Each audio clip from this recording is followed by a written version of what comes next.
हिंदी साहित्य प्रेमियों का हिंदी साहित्य की क्लास में आपका हार्दिक स्वागत अभिनंदन। हम पढ़ रहे हैं यूजीसी नेट जेआरएफ से संबंधित महत्वपूर्ण क्वेश्चन आंसर, और वो भी उनकी जो सगुण भक्ति धारा है उससे संबंधित महत्वपूर्ण क्वेश्चन आंसर हैं। ये क्वेश्चनों को बड़े डिटेल्स के साथ में समझाया गया है। एक क्वेश्चन में कम से कम आपके 2 या 3 क्वेश्चन तो जरूर ही क्लियर हो रहे होंगे। ठीक है, आज का हमारा ये अंतिम वीडियो है। ठीक है, आज का ये हमारा अंतिम वीडियो है किससे संबंधित? सगुण धारा से संबंधित। ठीक है, सगुण धारा के अंतर्गत कौन कौन से आते हैं? राम भक्ति शाखा आती है और कृष्ण भक्ति शाखा आती है। ठीक है, देखिए आज का हमारा पहला क्वेश्चन है, ये अंतिम वीडियो होगा आज का, और सगुण धारा से संबंधित जितने भी महत्वपूर्ण क्वेश्चन हैं वो हम आपको करवा चुके होंगे इस वीडियो के अंतिम क्लास है। ये बिनु गोपाल बैरेनी भैकुंजे ये किसका पद है? तो देखिए जो क्या पूछा आपसे, बिनु गोपाल बैरेनी भैकुंजे ये किसका पद है? तो ये सूरदास जी का पद है। किसका पद है? ये सूरदास जी का पद है। बिनु गोपाल बैरेनी भैकुंज यह सूरदास जी का पद है। यह भरमर गीत शूर सागर से लिया गया है। निम्नलिखित कवि और उनकी पंक्तियाँ इस प्रकार से हैं। कबीर की पंक्ति है माया महाठगनी हम जाने। केशवदास की पंक्ति है भूषण बिनु न विराजे कविता बनिता बिंत। और जयशंकर प्रसाद की है सरासर भूल करते हैं जो उन्हें जो प्यार करते हैं। क्या है? सरासर भूल करते हैं उन्हें जो प्यार करते हैं। ये किसकी पंक्ति है? ये जयशंकर प्रसाद की पंक्ति है। कहूँ रे मधुकर मधु मतवारे कहाँ करो निर्गुण लेके हो जीवों का न प्यारे हमारे। ये पंक्तियाँ किस काव्य से संबंधित है? देखिए ये सूर सागर के भरमर गीत से संबंधित है। ठीक है, किससे संबंधित है? ये कहूँ रे मधुकर मधु मतवारे कहाँ करो निर्गुण लेके जीवों का न हमारे। सूरदास द्वारा रचित जो भरमर गीत है सूर सागर से अवतरित है, जबकि यशोधरा, साकेत और जयद्रथवत तीनों राष्ट्र कवि मैथिलीशरण गुप्त की काव्य रचना है। याद रखेंगे, यशोधरा इनका 1932 का है। ठीक है, साकेत है इनका 1931 का महाकाव्य, जयद्रथवत इनका 1910 का है। ठीक है, देखिए मैथिलीशरण गुप्त को राष्ट्र कवि की उपाधि देने वाले कौन थे? महात्मा गांधी जी। किस रचना के लिए इन्हें राष्ट्र कवि की उपाधि दी? तो इनकी जो भारत भारती रचना थी सन 1912 की, उसके लिए इन्हें राष्ट्र कवि की उपाधि महात्मा गांधी जी ने दी थी। ठीक है, अन्य जो तथ्य मैं आपको बता रही हूँ वो भी आप ध्यान में रखेंगे। निम्न कवि हैं और उनकी कृतियों में कौन सा सुमेलित नहीं है पूछा है। विद्यापति की पदावली बिल्कुल ठीक है। नाभादास का भक्तमाल ये भी ठीक है। नंददास की यमुनाष्टक ये गलत है। ठीक है, और जो सुंदर की है सुंदरदास जी की है सुंदर विलास ये भी ठीक है। तो देखिए जो नंददास की है वो यमुनाष्टक ये इनकी नहीं आएगी। ठीक है, यमुनाष्टक किसकी है? हित हरिवंश जी की है और विठलनाथ जी की भी है। ठीक है, कवियों और उनकी कृतियों में नंददास यमुनाष्टक सम्मिलित नहीं है। विद्यापति की पदावली है और ये मैथिली भाषा में है। इस रचना के लिए ये बहुत ही प्रसिद्ध हुए थे और इन्हें मैथिल कोकिल कहा गया था इस रचना के लिए। नाभादास की भक्तमाल है। भक्तमाल में देखिए ये कब की है? सन 1685 की रचना है। ये इनकी ब्रज भाषा में रचित है और इसमें 200 कवियों के बारे में 316 छप्पे लिखे गए हैं। ठीक है, और इसमें जो 200 कवि हैं उनके बारे में, उनके जीवन वृत्त के बारे में, उनकी जो भक्ति के संबंधित जो महिमा सूचक जो उनकी पद्धतियाँ हैं उनके बारे में दर्शाया गया है। नंददास की है रास पंचदयी। ठीक है, नंददास की रास पंचदयी बहुत ही महत्वपूर्ण है। नंददास की रास पंचदयी के लिए इन्हें जड़िया कवि कहा जाता था। रामचंद्र शुक्ल जी ने नंददास जी के लिए कहा है और कवि गढ़िया नंददास जड़िया। सुंदरदास हैं वो सुंदर विलास इन्होंने लिखा था। देखिए ये यमुनाष्टक है ये किसकी है? हित हरिवंश जी की भी है और विठल नाथ जी की है। हित हरिवंश कौन है? तो ये सखी संप्रदाय वाले हैं, और जो विठलनाथ हैं ये वल्लभाचार्य के पुत्र हैं, और जो अष्टछाप की स्थापना करने वाले कौन हैं? विठलनाथ हैं। सूरदास के विषय में कौन सा कथन गलत है? देखिए सूरदास सभी विद्वान क्या है? सूरदास को सभी विद्वान जन्मांध मानते हैं। देखिए ये कथन गलत आएगा। ठीक है, क्योंकि सूरदास को सभी विद्वान जन्मांध नहीं मानते हैं, कुछ विद्वान ही इन्हें जन्मांध मानते हैं। सूरदास श्रीनाथ मंदिर में वृंदावन में कीर्तन करते थे, तो बिल्कुल ठीक है ये बात। सूरदास वल्लभाचार्य के शिष्य थे, बिल्कुल ठीक है। अगला है प्रभु हो सब पातिन के राजा पर निंदा मुख परी रहे जग यह निशान नित बाजा। पंक्तियाँ सूरदास के द्वारा लिखित हैं, तो बिल्कुल ठीक है इनका कथन आएगा। जो सूरदास जी हैं वो जन्म से अंधे हैं, ये सभी विद्वान नहीं मानते, ये कुछ विद्वान मानते हैं। देखिए सूरदास के विषय में गलत कथन है। सूरदास को सभी विद्वान जन्मांध मानते हैं, क्योंकि कुछ आलोचक विशेषतः हजारी प्रसाद द्विवेदी ऐसे हैं जो सूर को जन्मांध नहीं मानते हैं। अगर आपसे पूछा जाए कि हजारी प्रसाद द्विवेदी के अनुसार सूरदास जी को वो जन्मांध मानते हैं या नहीं मानते हैं, तो आप बताएंगे वो जन्म से अंधा इनको नहीं मानते हैं। अगला है सूची फर्स्ट को सूची सेकंड के साथ आपको मिलाना है। मोर पंखा सिर पर ऊपर राखियो, ठीक है, मोर पंखा सिर ऊपर राखियो, ये किसकी पंक्ति है? तो ये रसखान जी की पंक्ति है, ठीक है। उसके बाद में है बसो मेरे नैनन में नंदलाल, ये मीरा जी की है। भक्तन को कहाँ सीकरी सो काम, आवत जात पन्हैया टूटी बिसर गयो हरि नाम, ये कुंभन दास जी की पंक्ति है। प्रीति कर दीनी गरे छुरी, ये सूरदास की पंक्ति है। तो देखिए एक में 1 2 और 4 3, 1 2 4 3, 1 2 4 3 आपके सी ऑप्शन में है। देखिए मोर पखा सिर ऊपर राख्यो, रसखान। बसो मेरे नैनंद में नंदलाल, ये मीराबाई। भक्तन को कहाँ सीकरी सो काम, आवत जात पन्हैया टूटी बिसर गयो हरि नाम, ये कुंभन दास जी की है। प्रीति न दिनो गरे छुरी, ये सूरदास जी की पंक्ति है। अगला है भ्रमर गीत में किन अलंकारों की प्रमुखता है? देखिए भ्रमर गीत में कौन से अलंकारों की प्रमुखता है? तो भ्रमर गीत में सादृश्य मूलक अलंकारों की प्रमुखता है। कैसे अलंकारों की है? सादृश्य मूलक जो अलंकार हैं उनकी प्रमुखता है। देखिए भ्रमर गीत सार में सादृश्य मूलक अलंकारों की प्रमुखता है। भ्रमर गीत सार आचार्य रामचंद्र शुक्ल के द्वारा संपादित महाकवि सूरदास के पदों का संग्रह है, ठीक है। इन्होंने सूरसागर में के भ्रमर गीत से लगभग 400 पदों को छांटकर भ्रमर गीत सार के रूप में प्रकाशित करवाया था। अगला क्वेश्चन है भ्रमर गीत सार के किन पदों में सलेस और यमक अलंकार पाए जाते हैं? देखिए जो भ्रमर गीत सार है उसके किन पदों में सलेस और यमक अलंकार पाए जाते हैं? तो देखिए जो कूट पद होते हैं उनमें यमक और सलेस अलंकार पाए जाते हैं। देखिए भ्रमर गीत सार के पदों में सलेस और यमक अलंकार पाए जाते हैं। भ्रमर गीत सार ग्रंथ के लेखक आचार्य रामचंद्र शुक्ल जी हैं। भ्रमर गीत श्रृंगार रस का कैसा काव्य है? पूछा जा रहा है आपसे जो भ्रमर गीत है वो श्रृंगार रस का कैसा काव्य है? तो ये देखिए जो भ्रमर गीत है ये श्रृंगार रस का उपालंब काव्य है। उपालंब मतलब उलाहना देना, ठीक है। किसको उलाहना दे रहे हैं? वो उद्धव को उलाहना दे रही है। भ्रमर गीत श्रृंगार रस का उपालंब काव्य है। भ्रमर गीत में गोपियों की वचन वक्रता अत्यंत मनोहारिणी रही है। ऐसा सुंदर उपालंब काव्य और कहीं नहीं मिलता है। अगला क्वेश्चन है रास पंचाध्यायी की प्रमुख विशेषता है। देखिए रास पंचाध्यायी है उसकी प्रमुख विशेषता क्या है?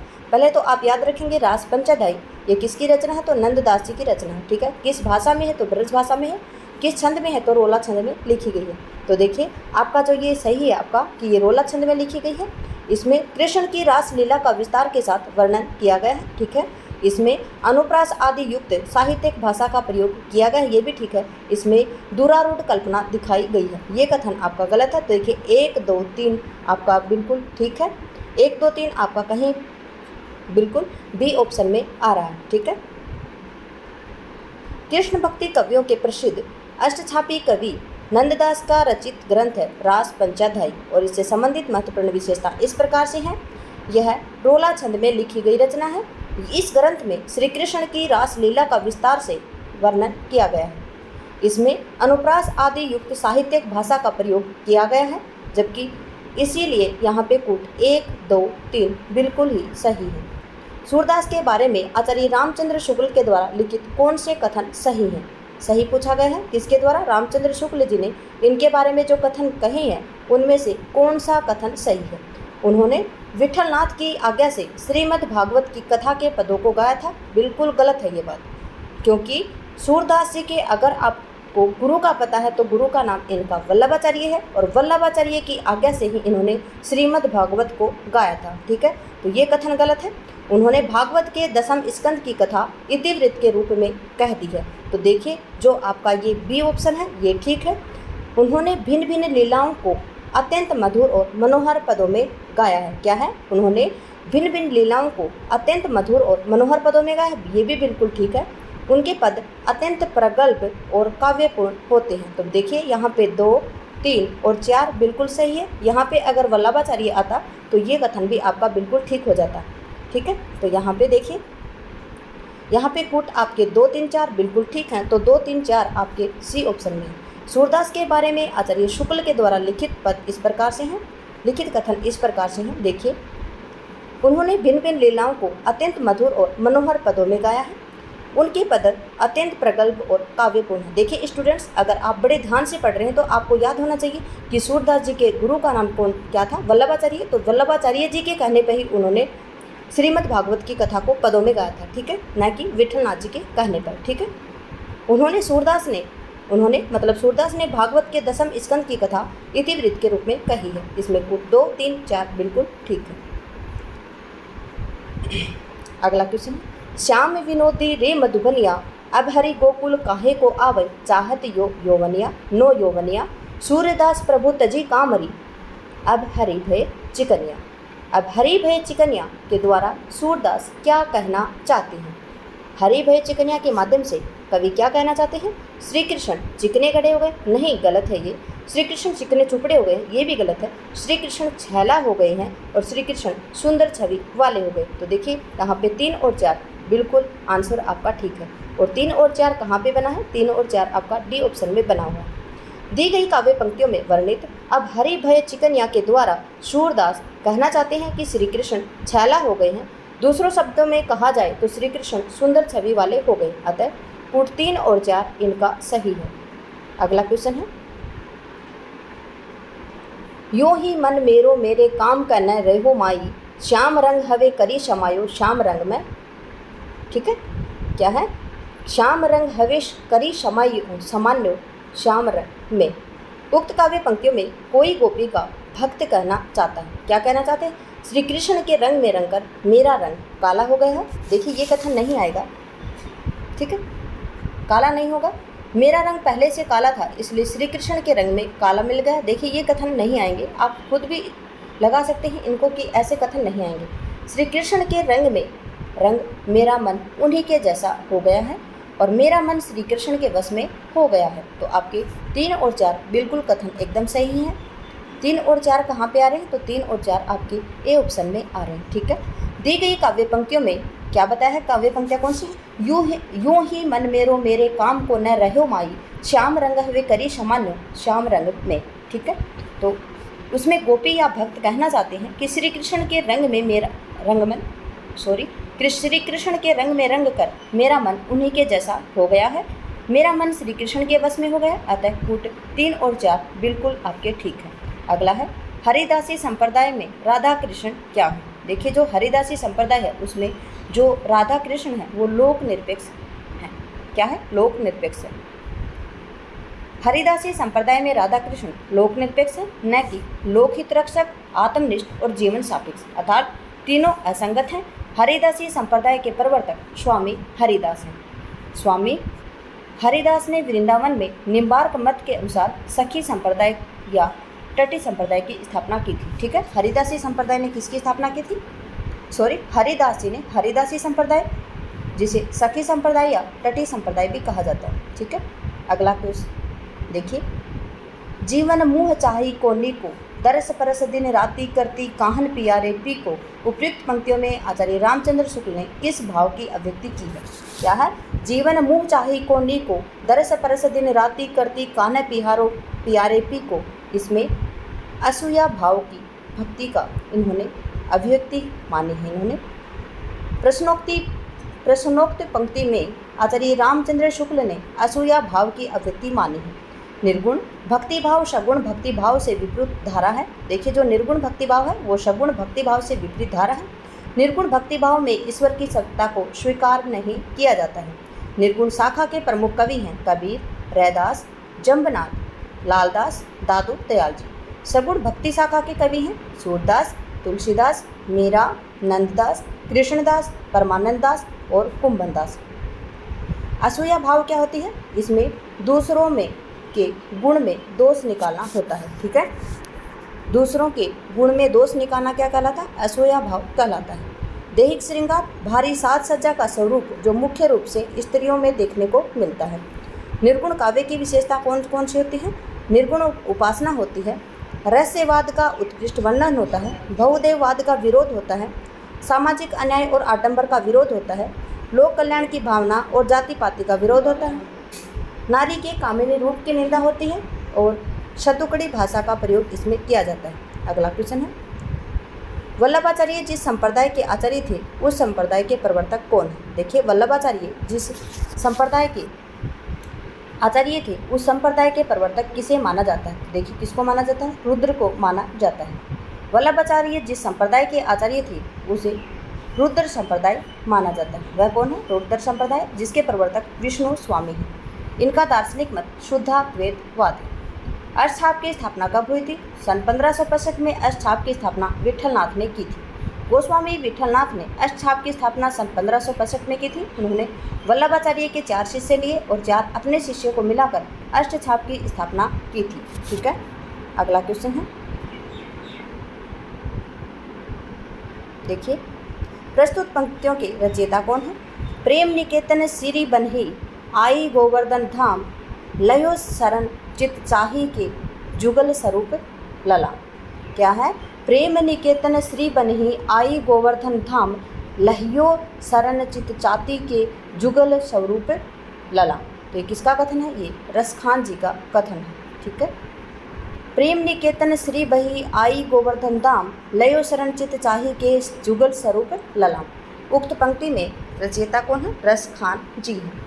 हिंदी के मुसलमान कवियों में रसखान का महत्वपूर्ण स्थान है।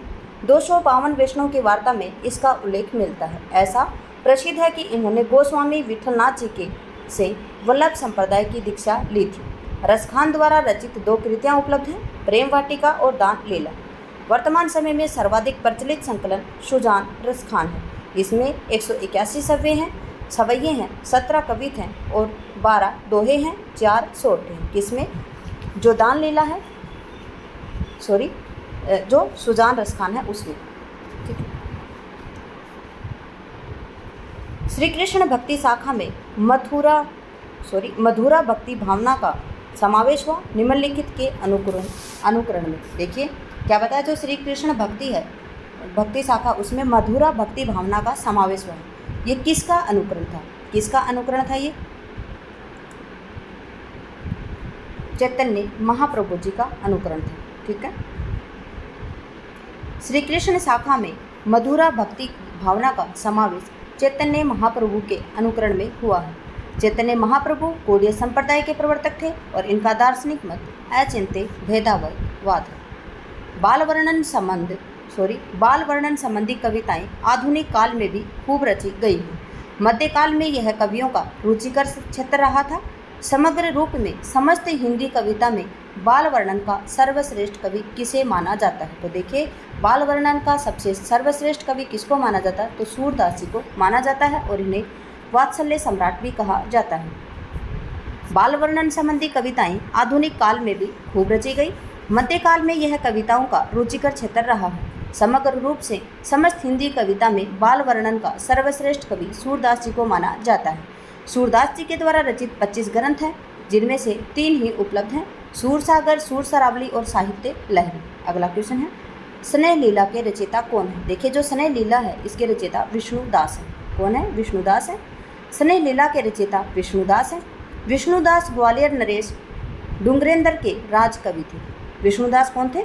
ग्वालियर नरेश थे डुंगरेंद्र, इनके राजकवि थे। इनके द्वारा लिखे गए ग्रंथ हैं महाभारत कथा, रुक्मणी मंत्र, स्वर्गारोहण, रामायण कथा। विष्णुदास कृत जो रामायण कथा है, राम कथा संबंधी हिंदी का प्रथम प्रबंध काव्य है। रैदास के 40 पद गुरु ग्रंथ साहिब में संकलित हैं। पीपा के गुरु का नाम रामानंद था। बेनी रीतिकालीन कवि हैं। इनकी रचनाएं हैं नव रस तरंग, श्रृंगार भूषण और नाना राव प्रकाश। अगला क्वेश्चन है, सूची 1 को सूची 2 से आपको मिलान करना है।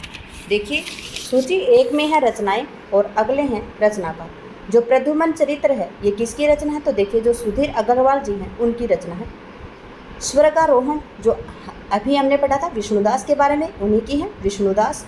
मधुमालती कथा ये किसकी है? तो देखिए, जो मधुमालती है वो मंजन की है, लेकिन मधुमालती कथा किसकी है? चतुर्भुज दास की है। और चिताई वार्ता किसकी है? तो चिताई वार्ता नारायण दास की है। तो आप लगाएंगे इसका आंसर 4, 3, 2 और 1। तो 4, 3, 2, 1 कहाँ पे है? आपके 4, 3, 2, 1 आपके बी ऑप्शन में है। ठीक है, देखिए, सूची 1 को सूची 2 से आपको मिलान करना है। प्रद्युमन चरित्र सुधीर अग्रवाल, स्वर्गारोहण विष्णुदास, मधुमालती कथा चतुर्भुज दास, छिताई वार्ता नारायण दास। अगला क्वेश्चन है,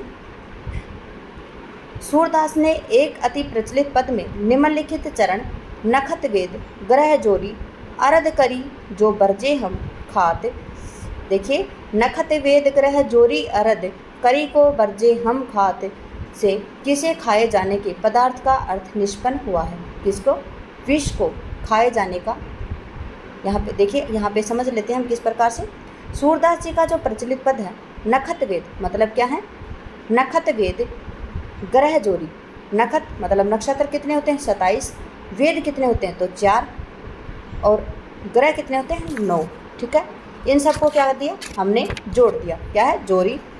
जोड़कर इनको क्या करना? अरद मतलब आधा, तो जोड़ा तो आई संख्या 40 और इनको आधा किया तो आए 20। ठीक है, अरद करी को बरजे हम खात, कि आधा करके हम उसको खाते हैं, तो देखिए क्या आएगा? 20 आएगा। और 20 का मतलब क्या होता है यहाँ पे? विष से अभिप्राय। ठीक है, तो 27 नक्षत्र, 4 वेद और 9 ग्रह और जोड़ा तो बना 40 और फिर उसको अर्ध मतलब आधा किया तो आए 20 और यहाँ पे 20 का अभिप्राय किसे है? विष से है। देखिए अगला क्वेश्चन है, 84 वैष्णव की वार्ता के लेखक कौन है? तो कौन है? गोकुलनाथ है। 84 वैष्णव की वार्ता के लेखक कौन है? गोकुलनाथ है। 84 वैष्णव की वार्ता के लेखक गोकुलनाथ है। इनके द्वारा रचित एक अन्य ग्रंथ है 252 वैष्णव की वार्ता। 84 जो वैष्णव की वार्ता है वो आचार्य वल्लभाचार्य के 84 शिष्यों को लेकर लिखा गया और जो 252 वैष्णव की वार्ता है वो आचार्य विठलनाथ के 252 शिष्यों को लेकर उनके जीवन परिचय के बारे में लिखा गया था। अगला क्वेश्चन है, 84 वैष्णव की वार्ता का संबंध किस संप्रदाय से है? तो देखिए किस संप्रदाय से है? वल्लभ संप्रदाय से। ठीक है, किस संप्रदाय से? तो वल्लभ संप्रदाय से है। 84 वैष्णव की वार्ता का संबंध वल्लभ संप्रदाय से है। इस ग्रंथ के रचयिता विठलनाथ के पुत्र गोसाई गोकुलनाथ हैं। इस ग्रंथ में वल्लभाचार्य के शिष्यों के जीवन वृत्त के बारे में बताया गया है। उर के माखन चोर गड़े, क्या है? उर में माखन चोर गड़े, अब कैसे निकसत नहीं उदो, तिरछे हैं जो अड़े। ये पंक्तियाँ किस कवि हैं? उर में माखन चोर गड़े, उर मतलब हृदय में, माखन चोर मतलब श्री कृष्ण जी, गड़े मतलब रमे हुए हैं। अब कैसे निकसत नहीं उदो, कि अब हम उनको कैसे निकालें, हे उदो हम उनको कैसे निकालें, तिरछे हैं जो अड़े, कि वो हमारे तिरछे होकर हमारे हृदय में वो अड़ गए हैं। मतलब देखिए, सीधी हम किसी चीज़ को निकालेंगे तो वो निकल जाएगी, लेकिन उसको तिरछा हम थोड़ा सा कर देंगे तो वो चीज़ उसमें अटक जाएगी। इसी प्रकार से इस पंक्तियों में किस कवि की हैं ये पंक्तियाँ? तो देखिए ये सूरदास जी की हैं और किससे हैं? ये भ्रमर गीत सार से हैं। ठीक है, किसकी पंक्तियाँ हैं? ये सूरदास जी की पंक्तियाँ हैं। ठीक है, उपयुक्त पंक्ति सगुण भक्ति कवि सूरदास जी की है। सूरदास ब्रजभाषा के प्रथम प्रतिष्ठित कवि हैं। इनकी भक्ति साख्य भाव की भक्ति है। विष्णु वल्लभाचार्य के संपर्क में आने से पूर्व ये दास्य भाव में उपासना करते थे। इनके द्वारा रचित ग्रंथ है सूरसागर, सूरसरावली, साहित्य लहरी और वैसे इनके 25 ग्रंथ बताए जाते हैं, लेकिन उपलब्ध इनके 3 ही ग्रंथ हैं। ठीक है, सूरदास किस रस में कोना कोना झाँकाए हैं? तो देखिए जो वात्सल्य रस है उसका वो कोना कोना झाँकाए हैं। अगर आपसे पूछा जाए कि सूरदास वात्सल्य रस का कोना कोना झाँकाए, ये कथन किसका है? तो ये रामचंद्र शुक्ल जी का कथन है। एक एक चीज़ को बड़े ध्यान से पढ़ेंगे आप। सूरदास वात्सल्य रस का कोना कोना झाँकाए हैं। सूर साहित्य के संबंध में विद्वानों का मत है कि सूर ही वात्सल्य और वात्सल्य ही सूर है। वात्सल्य और श्रृंगार के क्षेत्रों में जितना अधिक उद्घाटन सूर ने अपनी बंद आंखों से किया उतना किसी ने नहीं किया। सचमुच इन क्षेत्रों का ये कोना कोना झाँकाए हैं। ये कथन किसका है? ये रामचंद्र शुक्ल जी का सूरदास जी के लिए कथन है। निम्न में से कौन विठलनाथ के शिष्य हैं? सूरदास, चतुर्भुज दास, परमानंद दास, कृष्णदास। तो जो देखिए जो चतुर्भुज दास हैं ये विठलनाथ जी के शिष्य हैं, जबकि सूरदास, परमानंद दास और कृष्णदास ये वल्लभाचार्य के शिष्य हैं। ठीक है, चतुर्भुज दास विठलनाथ जी के शिष्य हैं। विठलनाथ जी के 3 शिष्य इस प्रकार से हैं। एक इनके चतुर्भुज दास हैं और गोविंद स्वामी, छीत स्वामी, नंददास। ठीक है, जबकि कुंभन दास, परमानंद दास, कृष्णदास वल्लभाचार्य जी के शिष्य। ठीक है, भ्रमर गीत सार का मूल स्रोत क्या है? तो श्रीमद् भागवत का 10वां स्कंध है। क्या है? जो श्रीमद् भागवत है उसका 10वां स्कंध है। भ्रमर गीत एक उपालंब काव्य सर्जना है जिसमें भ्रमर को लक्ष्य बनाकर नायक की निष्ठुरता, लंपटता के साथ साथ उनकी पलायनवादी वृत्ति को चित्रित किया गया है। इसके साथ ही नायिका के आत्मगत विरह वेदना को भी मार्मिक ढंग से चित्रित किया गया है। भ्रमर गीत का मूल स्रोत श्रीमद् भागवत पुराण का 10वां स्कंध है। जिसमें 46वें और 47वें अध्याय में भरमर गीत का प्रसंग दिया गया है। ठीक है। सूरदास कौन सी धारा के प्रतिनिधि कवि हैं? तो देखिए जो कृष्ण काव्य धारा है उसके प्रतिनिधि कौन है? सूरदास जी। सूरदास भक्ति काल में सगुण धारा के कृष्ण भक्ति काव्य धारा के प्रतिनिधि कवि हैं। सूरसागर, सूर सरावली और साहित्य लहरी सूरदास जी की रचनाएं।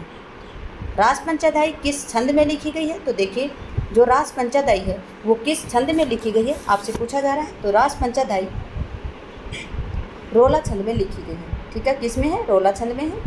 अगला क्वेश्चन है, कृष्ण भक्ति शाखा के कवि नंददास के द्वारा कृत जो रास पंचाध्यायी है वो रोला छंद में लिखी गई है। यह 5 अध्यायों में विभाजित है। कितने अध्याय में? 5 अध्याय में विभाजित है। इस ग्रंथ में कृष्ण की रासलीला का अनुप्रास आदि युक्त साहित्यिक भाषा में वर्णन है। वियोगी हरि ने इसे हिंदी का गीत गोविंद कहा है। वियोगी हरि ने इसे हिंदी का गीत गोविंद कहा है। अष्टछाप के कवियों में नंददास का स्थान काव्य सौष्ठव और भाषा की प्राचीनता में सूरदास के बाद आता है। देखिए सूरदास जी के बाद किसका स्थान आता है? नंददास जी का स्थान आता है। और अगर बड़े और छोटे में पूछें तो सबसे बड़े होते हैं इसमें कुंभनदास जी और सबसे छोटे होते हैं नंददास जी। ठीक है।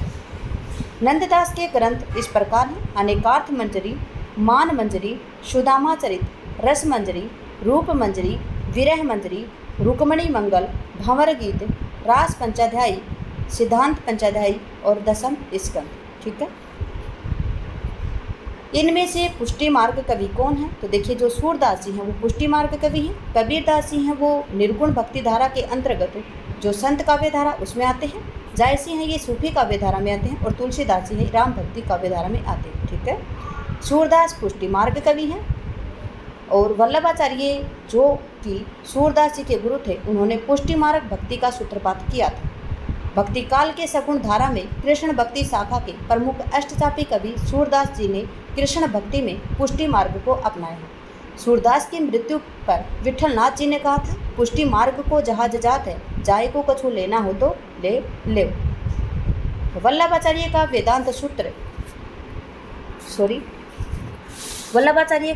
सूत्र है वो वेदांत सूत्र पर लिखा गया प्रसिद्ध ग्रंथ कौन सा है? तो देखिए जो अणुभाष्य है वो वेदांत सूत्र पर लिखा गया प्रसिद्ध महाकाव्य है। वल्लभाचार्य की रचना जो अणुभाष्य है वो वेदांत सूत्र पर आधारित अपूर्ण कृति है जो इनके पुत्र विठलनाथ के द्वारा पूर्ण की गई थी। इनकी प्रमुख रचना पूर्व मीमांसा भाष्य, उत्तर मीमांसा भाष्य, ब्रह्मसूत्र भाष्य और तत्वदीप है। अगला क्वेश्चन है, निम्नलिखित काव्य कृतियों में से किसकी रचयिता मीराबाई नहीं? गीत गोविंद की टीका है राग गोविंद की नरसिंह जी का मायरा, जबकि प्रेम तत्व निरूपण इनका नहीं है। ठीक है। प्रेम तत्व निरूपण किसका है? तो कृष्णदास जी की रचना है ये। प्रेम तत्व निरूपण मीराबाई की रचना नहीं है, प्रेम तत्व निरूपण कृष्णदास जी की रचना है। ठीक है, याद रखेंगे। इन्होंने वल्लभाचार्य से शिक्षा ग्रहण कर इनकी भाषा गुजराती थी और संगीतज्ञ और सुकवि गायक थे। कौन? कृष्णदास जी। जन्म के आधार पर आपको इन कवियों का सही अनुक्रम बताना है। देखिए सूरदास जी का जन्म कब का है? तो सन 1478 का है। और फिर परमानंद दास जी का जन्म कब का है? तो परमानंद दास जी का जन्म सन 1993 है। कृष्णदास जी का जन्म 1493। कृष्णदास जी का जन्म 1496। कुंभन दास जी का जन्म 1468। तो सबसे पहले कुंभन दास जी आएंगे, फिर सूरदास, परमानंद दास और कृष्णदास जी। ठीक है, बी ऑप्शन यहाँ पे बिल्कुल ठीक है। देखिए जन्म के अनुसार कवियों का अनुक्रम इस प्रकार से है। कुंभन दास 1468, सूरदास 1478, परमानंद दास 1493 और कृष्णदास 1496। साहित्य लहरी की विषय वस्तु क्या है? देखिए आप सभी को पता होगा जो साहित्य लहरी की विषय वस्तु है वो नायिका भेद है। क्या है? नायिका भेद है। देखिए साहित्य लहरी 1550 में सूरदास जी की रचना है। इनमें दृष्टिकूट में राधा कृष्ण की लीलाओं का वर्णन है तथा अलंकारों एवं नायिका भेदों का वर्णन भी कूट पद में दिया गया है। इस ग्रंथ में सूरदास जी की वंश परंपरा का भी वर्णन मिलता है। किसमें? साहित्य लहरी में। सूरदास जी का जन्म 1478, मृत्यु 1583 को होती है और इनकी रचना है सूरसागर, सूर सरावली और साहित्य लहरी। अगला क्वेश्चन है, नंददास की किस रचना में नायक नायिका भेद मिलता है? देखिए जो नंददास की कौन सी रचना है जिसमें नायिका और नायक का भेद मिलता है, नायक नायिका का? तो रसमंजरी इनकी ऐसी रचना है जिनमें नायक नायिका भेद मिलता है। रसमंजरी 1550 की नंददास ने दोहा चौपाई शैली में नायक नायिकाओं का वर्णन किया है। इसमें स्वकीय नायिका और परकीय नायिका के भेद में चित्रित किया है और इसी के साथ इन्होंने नवधा नायिकाओं का भी इसमें वर्णन किया है। रास पंचाध्याय में कृष्ण की रासलीला को रोला छंद में वर्णित किया है, जबकि भंवर गीत में सगुण निर्गुण में पर गोपी उद्धव में संवाद का वर्णन किया गया है। श्याम सगाई में श्याम की सगाई का वर्णन है। महाप्रभु वल्लभाचार्य के शिष्यों का वृतांत इस ग्रंथ में है। वल्लभाचार्य के शिष्यों का वृतांत, वल्लभाचार्य के शिष्य थे कितने? 84। तो 84 वैष्णव की वार्ता लिखी है। किसने लिखी है? गोकुलनाथ ने। 252 वैष्णव की वार्ता विठलनाथ जी के शिष्यों के बारे में और किसने लिखी है? ये भी गोकुलनाथ ने लिखी है। ठीक है, देखिए 84 वैष्णव की वार्ता गोकुलनाथ ने लिखी है और इसमें वल्लभाचार्य के शिष्यों के जीवन वृत्त का वर्णन है। 252 वैष्णव की वार्ता गोकुलनाथ जी ने लिखी है और इसमें विठलनाथ के शिष्यों के जीवन वृत्त के बारे में वर्णित है। अष्टछाप के कवियों में प्रथम नियुक्त कीर्तनकार कवि कौन थे? देखिए जो प्रथम नियुक्त थे वो कृष्णदास नहीं, कुंभन दास जी थे। ठीक है, अष्टछाप के कवियों में प्रथम नियुक्त कीर्तनकार कवि कुंभन दास थे और कुंभन दास जी का जन्म सन 1468 को हुआ था। आचार्य रामचंद्र शुक्ल ने अपने हिंदी साहित्य के इतिहास में कृष्ण भक्ति शाखा के कवियों का सही अनुक्रम निम्नवत बताया है। कुंभन दास जी का जन्म 1468, सूरदास जी का जन्म 1478, कुंभन दास जी का जन्म 1468, जन्म स्थान है जमुनावती उत्तर प्रदेश और गुरु हैं वल्लभाचार्य। सूरदास जी का जन्म है 1478, जन्म स्थान है सीही उत्तर प्रदेश और गुरु का नाम है वल्लभाचार्य। परमानंद जी का जन्म है 1493 और जन्म स्थान है कन्नौज उत्तर प्रदेश और स्थान है गुरु हैं वल्लभाचार्य। कृष्णदास जी का जन्म 1496 और चिलोत्रा गुजरात में और वल्लभाचार्य के शिष्य हैं ये। गोविंद स्वामी 1505 में इनका जन्म आंतरी राजस्थान में और विठलनाथ जी के शिष्य हैं। अगले हैं छीत स्वामी जिनका जन्म है 1515 और मथुरा उत्तर प्रदेश में जन्म हुआ उनका और विठलनाथ जी के शिष्य हैं ये। चतुर्भुजदास 1530 जमुनावती उत्तर प्रदेश में और ये विठलनाथ जी के शिष्य हैं। नंददास 1533, 1583 में इनकी मृत्यु रामपुर उत्तर प्रदेश और विठलनाथ जी के ये शिष्य हैं। सूरसागर के पदों का भावानुसरण करते हुए किस कवि ने कृष्ण के जीवन का चित्रण किया है? देखिए सूरसागर के पदों का भावानुसरण करते हुए किस कवि ने कृष्ण के जीवन पर चित्रण किया है? तो यहाँ पे आपका आंसर आएगा, देखिए ब्रजवासी दास है, रामचरण दास है, मंचित और प्रेम सखी। तो किसने किया? ब्रजवासी दास हैं जिन्होंने सूरसागर के पदों का भावानुसरण करके कवि ने कृष्ण के जीवन का चित्रण किया है। किसने? ब्रजवासी दास ने। अगला क्वेश्चन देखिए, व्याख्या है इसकी। ब्रजवासी दास वृंदावन में रहने वाले तथा वल्लभ संप्रदाय के अनुयायी थे। इन्होंने सूरदास के पदों का भावानुसरण करते हुए भावविलास नामक ग्रंथ में कृष्ण के जीवन का चित्रण किया है। इस ग्रंथ में कथा भी सूरसागर क्रम से ली गई है और बहुत से स्थलों पर सूरदास के शब्दों और भाव की चौपाई में रखे गए हैं। इस बात को ग्रंथकार भी स्वीकार करते हैं। यह रचना कुछ ब्रज भाषा में। ठीक, उज्ज्वल नीलमणि के रचयिता कौन है? उज्ज्वल नीलमणि है, उसके रचयिता रूप गोस्वामी है। कौन है? रूप गोस्वामी। रूप किसका उज्ज्वल है? गोस्वामी जी का रूप उज्ज्वल है। ठीक है, उज्ज्वल नीलमणि रूप गोस्वामी की रचना है। पूर्व मीमांसा भाष्य ये वल्लभाचार्य जी की है। उत्तर मीमांसा भाष्य या ब्रह्मसूत्र भाष्य जो अणुभाष्य के नाम से प्रसिद्ध है।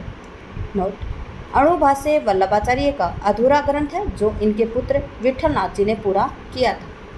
अगला क्वेश्चन है, अष्टछाप में सूरदास के पीछे इन्हीं का नाम लेना पड़ता है। इनकी रचना भी बड़ी सरस और मधुर है। इनके संबंध में कहावत है, और कवि गढ़िया नंददास चढ़िया। यह कथन किस आलोचक का? तो ये कथन रामचंद्र शुक्ल जी का है। हिंदी साहित्य के इतिहास में इन्होंने लिखा है कि अष्टछाप में सूरदास के पीछे किसका नाम आता है? नंददास जी का नाम लेना पड़ता है। इनकी रचना बड़ी सरस और मधुर है। इनके संबंध में यह कहावत प्रसिद्ध है, इनकी और कवि गढ़िया और नंददास चढ़िया। और किस ग्रंथ के लिए इन्हें कहा गया? तो ये ग्रंथ का नाम है रास पंचाध्याय। ये कथन आचार्य रामचंद्र शुक्ल जी का है। सखी हो श्याम रंग में रंगी, देखी बिकाए गई वह मूर्ति सूरत माही बगी, ये काव्य पंक्तियाँ किसकी हैं? सखी हो श्याम रंग में रंगी, देखी बिकाए गई वह मूर्ति सूरत माही बगी, ये काव्य पंक्तियाँ किससे संबंधित हैं? तो ये काव्य पंक्तियाँ गदाधर भट्ट की हैं। ठीक है, किसकी हैं? गदाधर भट्ट की हैं। सखी हो श्याम रंग में रंगी, देखी बिकाए गई वह मूर्ति सूरत माही पगी, ये गदाधर भट्ट की हैं। रहो कोहूँ काहूँ मन ही दिए, मेरे प्राणनाथ श्री श्यामा, शपथ करो तिये तिन छिए, ये हरिवंश है। मन रे परसी हरि के चरण, शुभग शीतल कमल कोमल, त्रिविधा ज्वाला हरण, ये मीराबाई की है। एक दिन बजाए बंसी हाँसियाँ हाँसियाँ, श्री जीवे कहिए मोखे दे मोरे देखे आसिया, ये जीव गोस्वामी जी की पंक्तियाँ हैं। वल्लभाचार्य के द्वारा रचित ग्रंथ का नाम क्या है? तो देखिए, जो वल्लभाचार्य के द्वारा रचित ग्रंथ का नाम है अणुभाष्य, ये इनका अधूरा ग्रंथ है और इनके पुत्र विठलनाथ ने इसको पूरा किया था। देखिए, वल्लभाचार्य के द्वारा रचित ग्रंथ का नाम है अणुभाष्य। इनके अन्य ग्रंथ है पूर्व मीमांसा भाष्य, तत्वदीप निबंध, शुभोधनी टीका, श्रृंगार रस मंडल। जबकि आध्यात्म रामायण माधवदास चारण का तथा महाभाष्य पंतजलि के द्वारा रचित ग्रंथ है। यह सूचित करने की आवश्यकता नहीं है कि न तो सूर का अवधि पर अधिकार था और न ही जायसी का ब्रजभाषा पर। यह कथन किसका है? यह सूचित करने की आवश्यकता नहीं है कि न तो सूर का अवधि पर अधिकार था और न जायसी का ब्रजभाषा पर। यह कथन किसका है? तो ये रामचंद्र शुक्ल जी का कथन है। ठीक है, क्योंकि जायसी है उन्होंने ब्रजभाषा में रचना नहीं की और सूरदासी है उन्होंने अवधि भाषा में रचना नहीं की थी। यह सूचित करने की आवश्यकता नहीं है कि न तो सूर का अवधि पर अधिकार था और न जायसी का ब्रजभाषा पर। यह कथन आचार्य रामचंद्र शुक्ल जी का है। नंददास किस काव्यधारा से संबंधित थे? तो ये कृष्ण काव्यधारा से संबंधित थे। नंददास कृष्ण काव्यधारा से संबंधित थे। इन्हें जड़िया कवि की उपाधि दी गई थी। और जड़िया कवि किसके द्वारा कहा गया था इनको? तो जड़िया कवि इन्हें रामचंद्र शुक्ल जी ने कहा था। किस रचना के लिए कहा था? तो रास पंचदई रचना के लिए कहा था। कृष्ण काव्यधारा के अन्य कवि हैं सूरदास, कुंभन दास, चतुर्भुज दास, परमानंद दास, गोविंद स्वामी आदि। संत काव्यधारा के प्रमुख कवियों में कबीर दास हैं, दादू दयाल हैं, गुरु नानक, रैदास आदि माने जाते हैं। सूफी काव्यधारा में जायसी, कुतुबन, मंचन, असाई, नूर मोहम्मद आदि कवि माने जाते हैं। राम भक्ति काव्यधारा के अंतर्गत तुलसीदास, नाभादास, अगरदास, ईश्वरदास और केशवदास आते हैं। इनमें से शूर की रचना कौन सी नहीं है? सूरसागर, सूरसारावली, साहित्य लहरी, रास पंचदई इनकी नहीं है। रास पंचदई नंददास जी की है और इसी रचना के लिए इन्हें जड़िया कवि कहा जाता है। रास पंचदई सूर की रचना नहीं है, जबकि ये सूरसागर, सूरसारावली, साहित्य लहरी सूरदास जी की रचना है। रास पंचदई नंददास जी की रचना है। नंददास जी की अन्य रचनाएं हैं रुक्मणी मंगल, सिद्धांत पंचदई, रूप मंजरी, रस मंजरी, मान मंजरी, विरह मंजरी, नाभ चिंता, भागीमाला, दान लीला, मान लीला, अनेकार्थ मंजरी, ज्ञान मंजरी, श्याम सगाई, प्रेम 12 खड़ी और सुदामा चरित्र। इनमें से कृष्ण भक्त कवि कौन सा नहीं है? सूरदास, रसखान, कृष्णदास। तुलसीदास जी कृष्ण भक्त कवि नहीं है क्योंकि ये राम भक्त कवि है। ठीक है, तुलसीदास कृष्ण भक्त कवि नहीं है, ये राम भक्त शाखा के प्रतिनिधि कवि हैं। सूरदास, कृष्णदास, रसखान ये कृष्ण भक्त कवि हैं। हित 84 के रचयिता कौन है? तो हित हरिवंश जी हित 84 के रचयिता हैं। हित 84 राधा सुधा नदी और यमुनाष्टक आदि स्वामी हित हरिवंश की रचना है। सिद्धांत के पद और केलीमाला स्वामी हरिदास जी के ग्रंथ हैं, जबकि छेद स्वामी की रचनाओं का संकलन पदावली है। अगला क्वेश्चन, नंददास के ग्रंथों का अनुक्रम इस प्रकार से है: अनेकार्थ मंजरी, मान मंजरी, सुदामा चरित, रस मंजरी, रूप मंजरी, विरह मंजरी, 12 खड़ी, प्रेम 12 खड़ी, श्याम सगाई, रुक्मणी मंगल, भंवर गीत, रास पंचदई, सिद्धांत पंचदई और दशम इष्टक। अगला क्वेश्चन है, नीचे दिए गए नामों में कौन कवि वल्लभाचार्य के शिष्य नहीं है? चतुर्भुज दास है, चतुर्भुज दास, सूरदास, कुंभन दास, परमानंद दास। देखिए, सूरदास भी हैं, परमानंद दास भी है, कुंभन दास, लेकिन चतुर्भुज दास वल्लभाचार्य के शिष्य नहीं है। तो पूछा जाए चतुर्भुज दास किसके शिष्य हैं? तो ये वल्लभाचार्य के पुत्र हैं विठलनाथ, उनके शिष्य हैं। किसके शिष्य हैं? विठलनाथ के शिष्य हैं। ठीक है। 8 भक्त कवियों में 4 वल्लभाचार्य के शिष्य हैं। कौन कौन है 4 वल्लभाचार्य के शिष्य? कुंभनदास, सूरदास, परमानंद दास और कृष्णदास। अन्य 4 हैं विठलनाथ जी के शिष्य, चतुर्भुज दास, गोविंद स्वामी, शीत स्वामी और नंद दास जी। सूरदास ने किस कृति को नहीं लिखा है? सूर सरावली को लिखा है, साहित्य लहरी सूर सागर को। दोहावली इनकी रचना नहीं है। तो पूछा जाए दोहावली किसकी रचना है, तो दोहावली तुलसीदास जी की रचना है। किसकी है? तुलसीदास जी की रचना है। दिए गए विकल्पों में दोहावली सूरदास की रचना नहीं है, ये गोस्वामी तुलसीदास जी की रचना है। सूर सरावली, साहित्य लहरी और सूर सागर सूरदास जी की रचना है।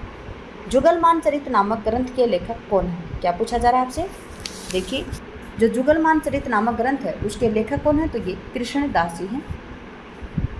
जुगलमान चरित के लेखक कौन है? कृष्णदास जी हैं। वल्लभ संप्रदाय में के कृष्ण भक्त कवि गोस्वामी विठलनाथ द्वारा स्थापित अष्टछाप के कवि कृष्णदास ने जुगलमान चरित नामक ग्रंथ की रचना की थी। अष्टछाप के अन्य कवि नंददास ने अनेकार्थ मंजरी, रस मंजरी, रूप मंजरी, भंवर गीत, रास पंचाध्यायी, सिद्धांत पंचाध्यायी आदि ग्रंथों की रचना की है। दान लीला और कीर्तन लीला चतुर्भुज दास तथा पदावली शीत समामी की द्वारा रचित ग्रंथ। पदावली एक और जो मैथिल कोकिल कहे जाते हैं विद्यापति, उनके द्वारा भी रचित है। कृष्ण काव्य के प्रमुख कवि कौन माने जाते हैं, तो कृष्ण काव्य के प्रमुख कवि सूरदास जी को माना जाता है। सूरदास कृष्ण काव्य के प्रमुख कवि हैं और ये प्रतिनिधि कवि भी माने जाते हैं। वहीं तुलसीदास राम काव्य के प्रतिनिधि कवि आचार्य रामचंद्र शुक्ल ने आधुनिक युग के प्रमुख आलोचक माने जाते हैं, जबकि रहीमदास संप्रदाय निरपेक्ष कवि हैं। सभी संप्रदाय के प्रति मतलब इनका समान आदर भाव था। ध्रुव चरित्र के रचयिता कौन है? देखिए, जो ध्रुव चरित्र है उसके रचयिता कौन है, तो देखिए जो नरोत्तम दास हैं जी हैं, वो ध्रुव चरित्र के रचयिता है। ध्रुव चरित्र, सुदामा चरित्र, विचारमाला आदि काव्य ग्रंथों की रचना नरोत्तम दास ने की है। सुजान रसखान, मूल गोसाई चरित्र, प्रेम वाटिका, दान लीला आदि मुसलमान कृष्ण भक्त कवि रसखान की रचनाएं। श्रृंगार निर्णय, काव्य निर्णय, रस सारांश आदि भिखारी दास की रचनाएं हैं। कलिकाल स्वामी हरिदास जी की कृति है। अगला क्वेश्चन है, भक्ति काल के किस कवि को जड़िया विशेषण से भूषित किया गया? तो देखिए, जो नंददास जी हैं इनको जड़िया कवि कहा जाता है। अष्टछाप के प्रमुख कवियों में नंददास अपनी तर्कपूर्ण शैली के लिए प्रसिद्ध हैं। इनके द्वारा कही गई बातें मानव काव्य में नग की तरह पिरोई गई हैं। इसी बात को लेकर कहा जाता है और कवि गढ़िया नंददास जड़िया।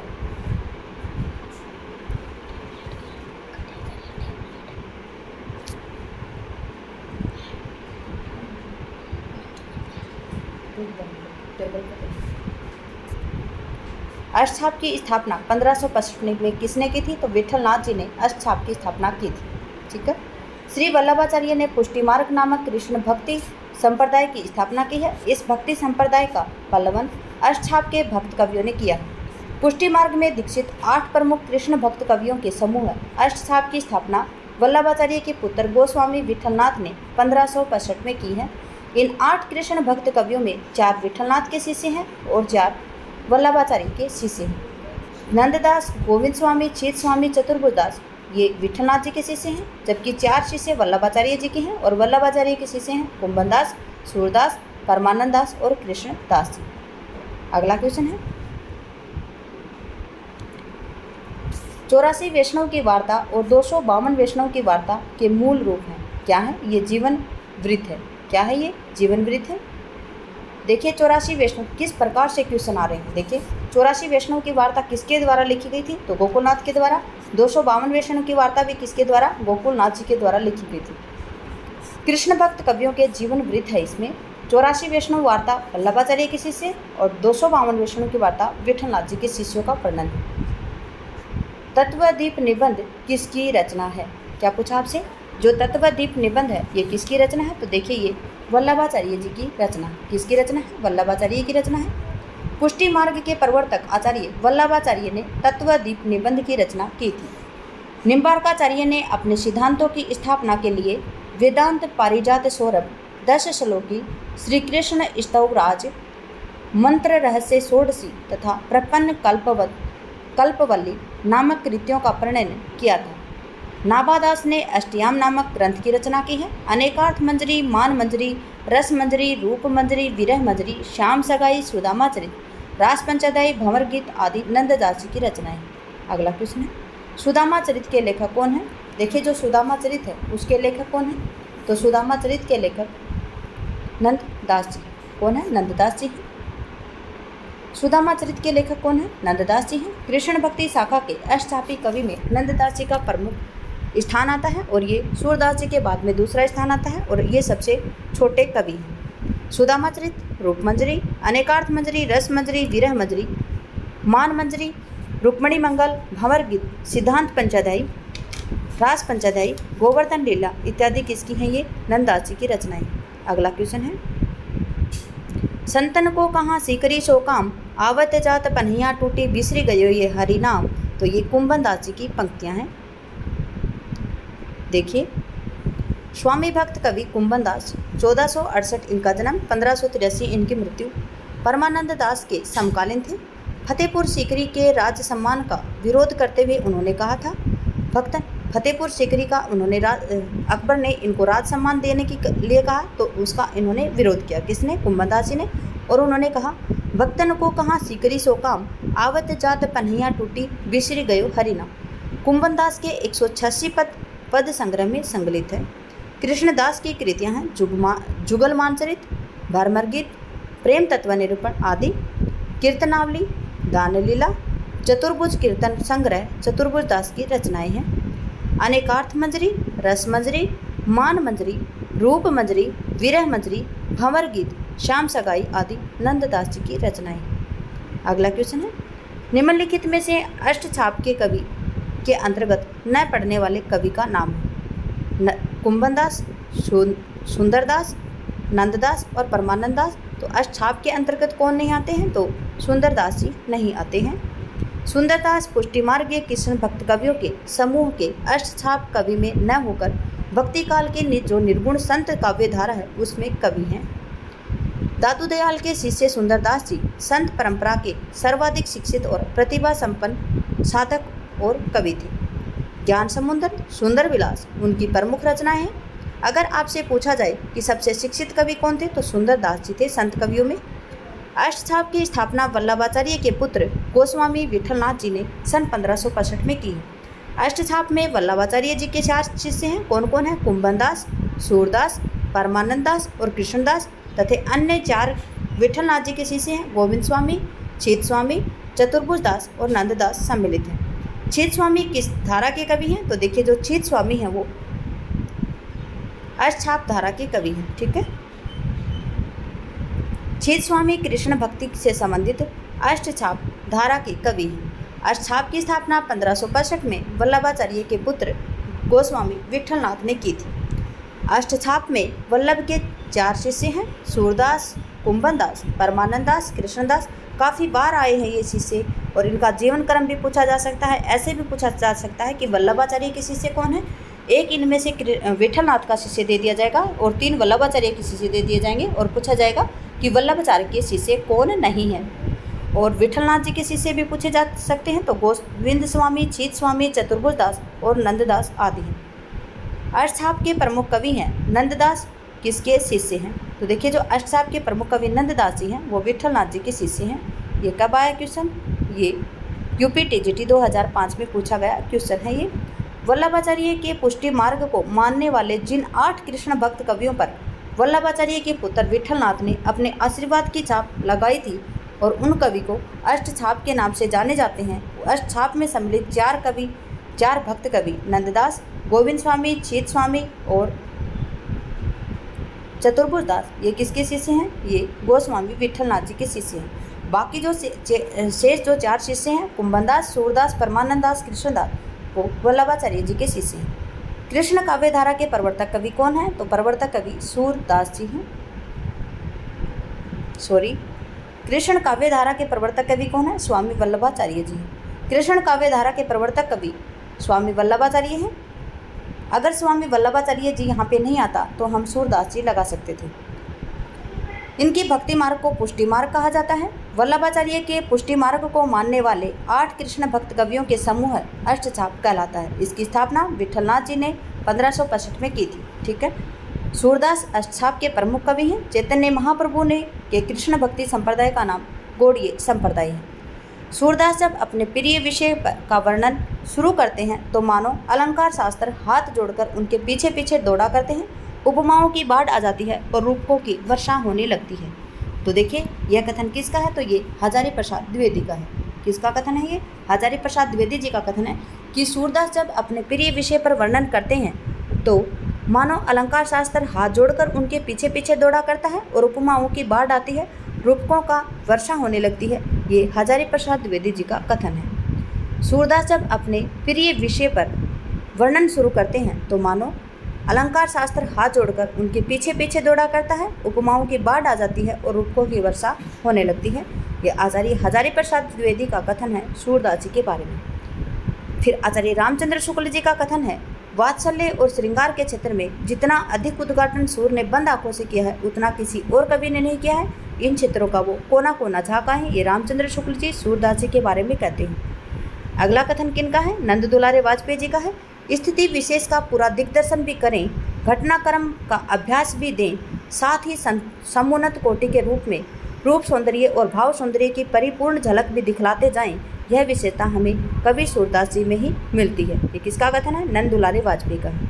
सूरदास जी को पुष्टि मार्ग का जहाज किसने कहा था? तो विठलनाथ ने कहा था। ठीक है, सूरदास जी को पुष्टि मार्ग का जहाज किसने कहा था? तो विठलनाथ ने कहा था। सूरदास की मृत्यु पर विठलनाथ ने कहा था, पुष्टि मार्ग को जहाज जात है, जाको कछु लेना हो तो ले लेव। इनमें से कौन सी रचना जो नंददास की नहीं है? मान मंजरी, अनेकार्थ मंजरी, रूप मंजरी, दान लीला। तो देखिए जो दान लीला है ये इनकी नहीं है, इनकी मान लीला है, दान लीला नहीं है। दान लीला नंददास जी की रचना नहीं है, दान लीला चतुर्भुजदास की है और रसखान जी की रचना है।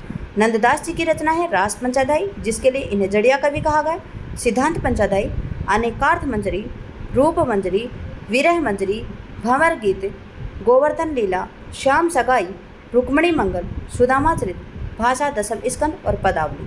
ठीक है, अगला क्वेश्चन है, विठलनाथ ने वल्लभ संप्रदाय के किस तरह की पूजा पद्धति का समावेश किया? देखिए विठलनाथ हैं, उन्होंने वल्लभ संप्रदाय में किस तरह की पूजा पद्धति का समावेश किया? तो देखिए युगल उपासना का उन्होंने समावेश किया।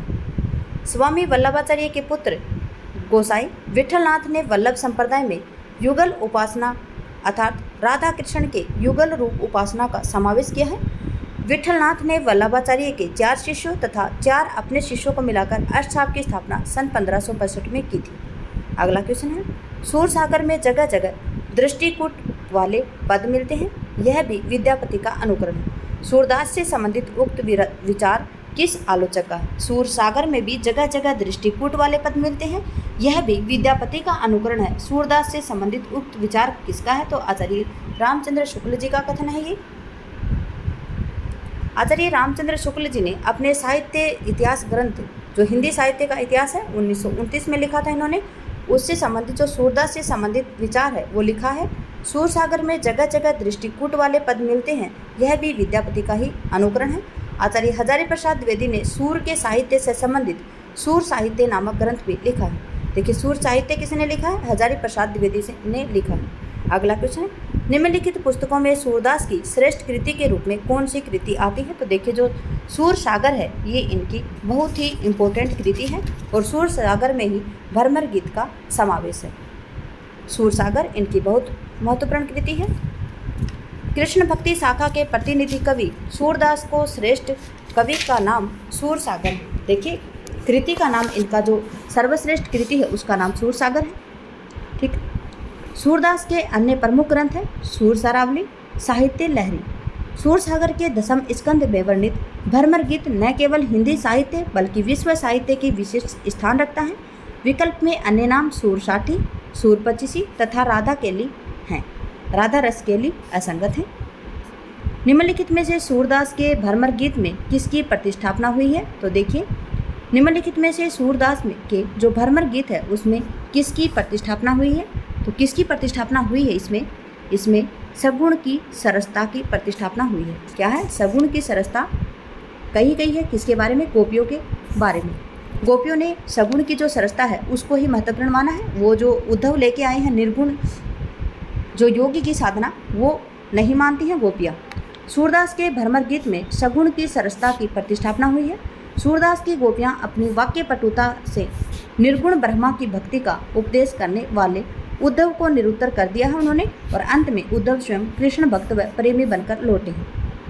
अगला क्वेश्चन है, सूर काव्य के विषय में कौन सा कथन गलत है? सूर का वात्सल्य वर्णन अद्भुत है। सगुण भक्ति का प्रतिपादन इन्होंने किया है। भाषा इनकी अवधि है। सूर काव्य का मुख्य विषय कृष्ण भक्ति है। भाषा इनकी अवधि नहीं है, इनकी भाषा ब्रज है। और कौन सा तथ्य गलत है? तो पूछा गया आपसे, जो आपका सी ऑप्शन है यही आपका आएगा। देखिए, जो सूर काव्य के संबंध में गलत तथ्य है, भाषा इनकी अवधि है, क्योंकि संपूर्ण सूर काव्य की भाषा ब्रज है। ठीक है। सूरदास कृष्ण भक्ति शाखा के प्रतिनिधि कवि हैं और 8 कृष्ण भक्तों के समूह अष्टछाप के ये प्रमुख कवि माने जाते हैं। प्राय राम काव्य की भाषा अवधि है और जो कृष्ण काव्य है उसकी भाषा ब्रज है। अगला है, भ्रमर गीत में गोपियों के समक्ष उद्धव किस भूमिका में हैं? किस भूमिका में? तो ये संदेश वाहक के रूप में आए हैं। वहाँ पे किसने भेजा है इनको? कृष्ण जी ने भेजा है। ठीक है। देखिए, भ्रमर गीत में गोपियों के समक्ष उद्धव संदेश वाहक के रूप में भूमिका निभाते हैं। भ्रमर गीत प्रसंग सूर सागर का बड़ा ही मर्म स्पर्शी प्रसंग है, जिसमें गोपियों के द्वारा निर्गुण पर सगुण भक्ति और प्रेम को आरोपित किया गया। सूर के भ्रमर गीत के संदर्भ में संवेदना और शिल्प की दृष्टि में कौन सा तथ्य सही नहीं है? भावुकता, क्रूरता, वक्रता और वाक विदग्धता। तो देखिए, कौन सा सही नहीं है? जो आपका क्रूरता है वो इनके संबंध में सत्य नहीं है। ठीक है। सूर के भ्रमर गीत में वक्रता, भावुकता और वाक विदग्धता मौजूद है, लेकिन जो क्रूरता है वो इनमें वर्णित नहीं। अतः क्रूरता सूर के भ्रमर गीत के संबंध में सही नहीं है। भ्रमर गीत का वैशिष्ट्य क्या है? तो देखिए, जो उपालंब काव्य में उद्धव गोपी संवाद है। क्या है? एक उपालंब काव्य मतलब उल्हाना देती हुई उद्धव गोपी संवाद है। गोपियाँ हैं वो उद्धव को उल्हाना देती है। तो बी ऑप्शन यहाँ पे बिल्कुल ठीक है। भ्रमर गीत का विशिष्ट उपालंब काव्य है और उद्धव गोपी संवाद है, जिसमें सूरदास ने गोपियों के माध्यम से निराकार ब्रह्मा पर साकार ब्रह्मा की तथा संयोग श्रृंगार पर वियोग श्रृंगार की तथा निर्गुण भक्ति पर सगुण भक्ति की पराकाष्ठा को प्रस्तुत किया है। निम्नलिखित काव्य पंक्तियों में आशय है, उर्मे माखन चोर गड़े, अब कैसे हूँ निक्षित नहीं उधो, तिरछे हवे अड़े। गोपियों के दिल में कृष्ण बस गए हैं। वे उन्हें दिल से निकालना चाहती हैं, लेकिन निकलते ही नहीं हैं। वह उन्हें दिल में बसाए रखना चाहती हैं। कृष्ण को दिल से निकालना गोपियों के लिए असंभव है। तो देखिए, यहाँ पे आंसर आएगा आपका, गोपी के दिल में कृष्ण जी बस गए हैं, बिल्कुल उनके उर में बस गए हैं। उर में माखन चोर गड़े मतलब हमारे हृदय में माखन चोर मतलब कृष्ण जी बस गए हैं। वे उन्हें दिल से निकालना चाहते हैं, लेकिन निकलते ही नहीं हैं। ये कथन गलत है। वह उनके दिल में बसाए रखना चाहते हैं, बिल्कुल वे अपने दिल से निकालना नहीं चाहते हैं, उनको अपने दिल में बसाए रखना चाहती हैं। कृष्ण के दिल में निकालना गोपियों के लिए असंभव है। तो ए सी डी आपका आंसर ठीक है। और ए सी डी आपका किस ऑप्शन में है देख लेते हैं हम। ए सी डी आपका डी ऑप्शन में है। ठीक है। सूरदास के द्वारा रचित सूरसागर महाकाव्य मरम स्पर्शी प्रसंग भ्रमर गीत की प्रस्तुत पंक्तियाँ हैं। ठीक है। उर में माखन चोर गड़े, आगे है, अब कैसे हो निक्षत नहीं उदो, तिरछे हवे अड़े। इसका आशय है कि गोपी कह रही हैं कि गोपियों के दिल में कृष्ण बस गए हैं, उन्हें दिल में बसाए रखना चाहती हैं तथा कृष्ण को दिल से निकालना गोपियों के लिए संभव नहीं है। मीराबाई के पदों में मुख्य है क्या है? मीराबाई के पद हैं, उनमें मुख्य क्या है? तो अपूर्व भाव विहलता है। फिर उसके बाद में क्या है? आत्मसमर्पण है इनका। और भगवत की विरह पीड़ा में उत्कंठ अव्यक्ति है। तो आत्मसमर्पण, अपूर्ण भाव विहलता और भगवत विरह की पीड़ा का उत्कंठ अव्यक्ति है। ए सी डी आपका बिल्कुल ठीक है और ए सी डी आपके बी ऑप्शन में है। अगला क्वेश्चन है, देखिए पहले हम देख लेते हैं व्याख्या। मीराबाई के पदों में अपूर्व भाव विहलता, आत्मसमर्पण, भगवत विरह की पीड़ा की उत्कंठ अव्यक्ति मुख्य रूप से रही है, जबकि मीरा के पदों में रहस्यानुभूति को स्थान नहीं मिलता है। रहस्यानुभूति को स्थान कहाँ पे मिलता है? तो याद रखेंगे, जो महादेवी वर्मा है उनके काव्य में रहस्यानुभूति मिलती है। ठीक है। निम्नलिखित में से अष्टछाप के कवि कौन है? अष्टछाप में एक कवि है, कौन है? श्री वल्लभाचार्य, स्वामी विठलनाथ, विद्यापति और कृष्णदास जी। अष्टछाप की स्थापना किसने की थी? अष्टछाप की स्थापना विठलनाथ जी ने की थी। 4 अपने पिता वल्लभाचार्य के शिष्य लिए और 4 अपने विठलनाथ ने खुद के लिए। वल्लभाचार्य के पुत्र विठलनाथ ने अष्टछाप की स्थापना की थी। अष्टछाप में 8 कवि हैं, जिनमें 4 वल्लभाचार्य के और 4 विठलनाथ जी के शिष्य हैं। वल्लभाचार्य के शिष्य हैं कुंभनदास, जिनका जन्म 1468 को हुआ था, सूरदास 1478, चतुर्भुजदास 1493, कृष्णदास 1496। फिर विठलनाथ जी के शिष्य हैं नंददास, जिनका जन्म 1505 को हुआ था, 1505 को नहीं, नंददास जी का जन्म 1533 को हुआ, गोविंद का जन्म 1505 को हुआ और चित स्वामी का जन्म 1515 को हुआ, चतुर्भुजदास जी का जन्म 1530 को हुआ और जो नंददास जी हैं इनका जन्म 1533 को हुआ। इनके जन्म काल के अनुसार भी इनको आप याद रखेंगे। कृष्ण काव्य का अधिकांश साहित्य मुख्यतः किस भाषा में है?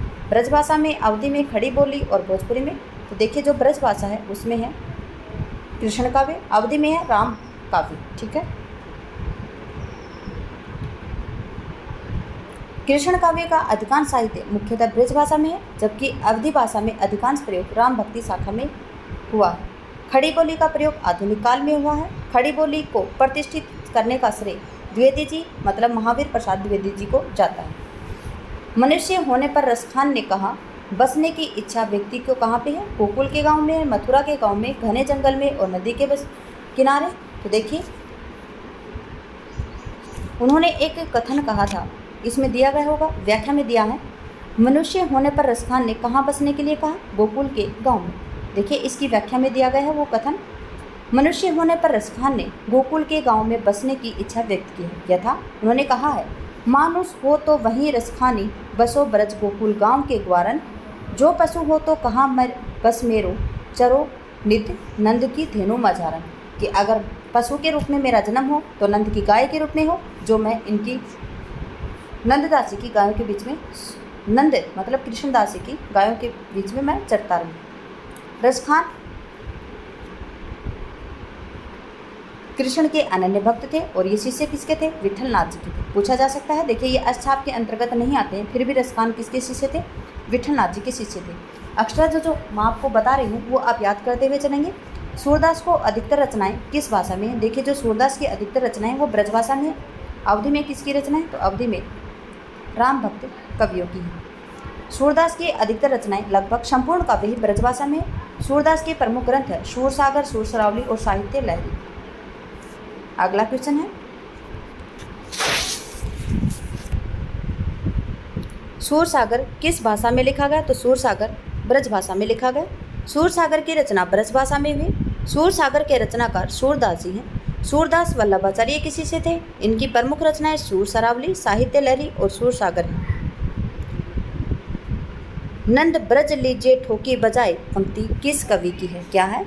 नंद ब्रज लीजिए ठोकी बजाए, ये सूरदास जी का कथन है, पंक्ति है ये इनकी। नंद ब्रज लीजिए ठोकी बजाए पंक्ति के रचनाकार सूरदास जी हैं। सूरदास की प्रमुख 3 रचनाएं हैं, सूरसागर, सूरसरावली और साहित्य लहरी।